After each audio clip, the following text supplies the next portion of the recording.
एक माता की कथा याद आ गई, बीच में सुना दो। मिथिला की थी मैया, एक धोती पहनकर रखती, एक धोती साथ में, एक लोटा, रामायण की पोथी, यही सामान। श्री अवध में आई तो कनक भवन में नवान पारायण पाठ किया, नित्य जाती पाठ करने। महात्मा कहते बड़े स्वर में रामायण का पाठ कर रही है। श्री अवध में उन दिनों एक बड़े सिद्ध संत निवास करते थे, परमहंस श्री राम मंगल दास जी महाराज। वो कहते हैं कि हम भी रेल से माघ में प्रयाग जा रहे थे और वो मैया भी उसी डिब्बे में बैठी। परिचय हुआ, उससे जब पूछा कि तुम्हारे गुरु कौन, तुम्हारा गुरुद्वारा क्या, तुम्हारा अखाड़ा क्या, पंथ क्या, संप्रदाय क्या, अरे बड़ी मुसीबत।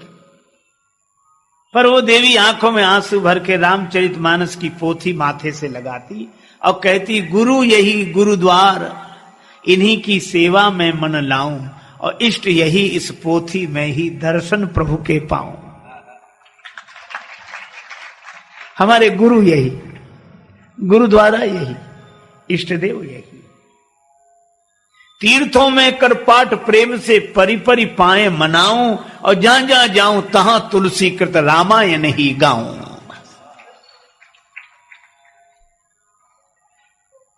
प्रश्न पूछने वाले महात्मा के नेत्र सजल हो गए। भाव ऐसे कहते हैं, अच्छा मैया कहां जा रही हो? का प्रयाग में। अच्छा ठीक, हम दर्शन करेंगे, हम भी प्रयाग जा रहे हैं। प्रयाग स्टेशन पर उतरे तो परमहंस जी कहते हैं कि पता नहीं वो कब निकल गई। हम जब तक प्रयाग मेले में पहुंचे तब तक वो स्नान कर चुकी थी, एक आसन बिछा ली बालू में और बैठ गई।